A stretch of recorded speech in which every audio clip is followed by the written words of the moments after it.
আজ 30শে ডিসেম্বর 2023।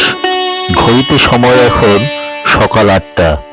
আমরা বেরিয়ে পড়েছি জৈন ধর্মের সর্বশ্রেষ্ঠ প্রচারক এবং শেষ তীর্থঙ্কর ভগবান মহাবীরের যে ভূমিতে তার শেষ উপদেশ দিয়েছিলেন এবং যে ভূমিতে তার নির্বাণ লাভ হয়েছিল সেই পাওয়াপুরীর সেই জল মন্দিরের দিকে। রাজগীর থেকে কুন্দলপুরের দূরত্ব 16 কিলোমিটার। এখন আমরা এসেছি পাওয়াপুরীর এই জল মন্দিরে, যা জৈন ধর্মের এক প্রসিদ্ধ তীর্থভূমি।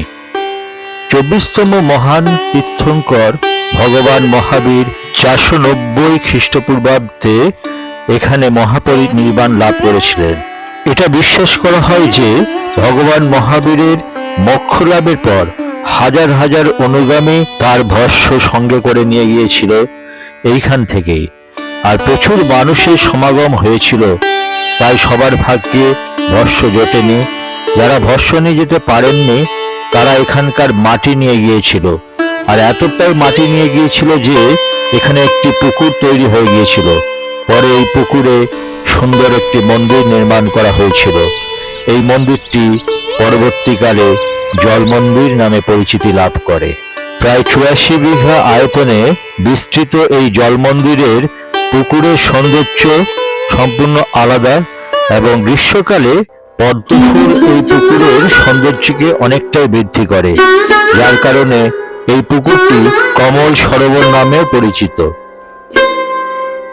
সাদা মার্বেল পাথরের তৈরি ভগবান মহাবীরের জল মন্দিরে আমরা দাঁড়িয়ে আছি।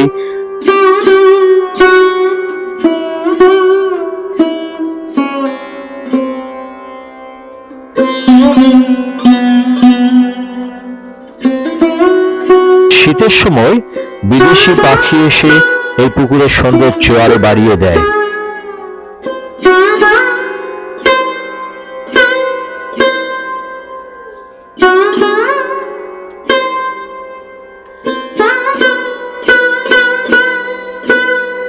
এখন সকালবেলায় জৈন ভক্তগণ ভেতরে পূজার্চনায় রত আছেন। ভগবান মহাবীর দীপাবলির রাতে মহানির্বাণ লাভ করেছিলেন। এই উপলক্ষে প্রতি বছর দীপাবলির রাতে পাওয়াপুরীতে এই জল মন্দিরে নির্বাণ মহোৎসব পালিত হয়।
ভগবান মহাবীর ও অন্যান্য জৈন তীর্থঙ্কররা তাদের জীবনের বিভিন্ন পর্যায় অতিবাহিত করেন। তাই সমগ্র পাওয়াপুরীতে অসংখ্য জৈন মন্দির আছে। এইরকম আমরা একটা জৈন মন্দিরে এসেছি, সামসেগন দিগম্বর জৈন মন্দির।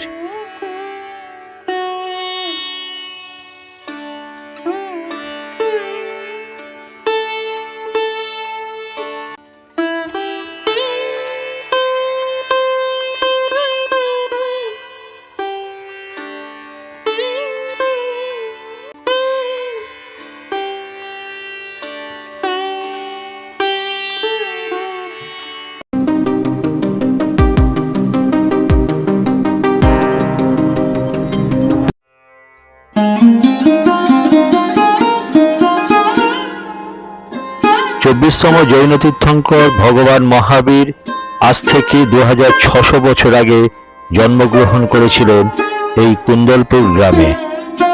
মহাবীরের পিতা ছিলেন গৌতম স্বামীর জন্মস্থানও এই কুন্দলপুর, যিনি ভগবান মহাবীরের প্রথম শিষ্য ছিলেন।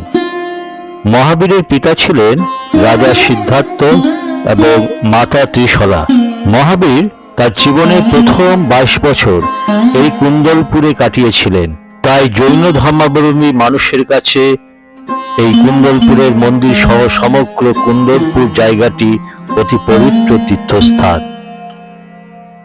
একদিকে ভগবান বুদ্ধের বোধিজ্ঞান লাভের জায়গা বোধগয়া, একদিকে পৃথিবীর সর্বপ্রথম আবাসিক বিশ্ববিদ্যালয় নালন্দা বিশ্ববিদ্যালয়, আর ভগবান মহাবীরের জন্মস্থান ও লীলাভূমি কুন্দলপুর এবং পাওয়াপুরী। তাই রাজগীর, বোধগয়া, নালন্দা, পাওয়াপুরী এবং কুন্দলপুর হল হিন্দু, বৌদ্ধ এবং জৈন ধর্মাবলম্বী মানুষের মিলনভূমি এবং এক পবিত্র তীর্থভূমি।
Mm-hmm.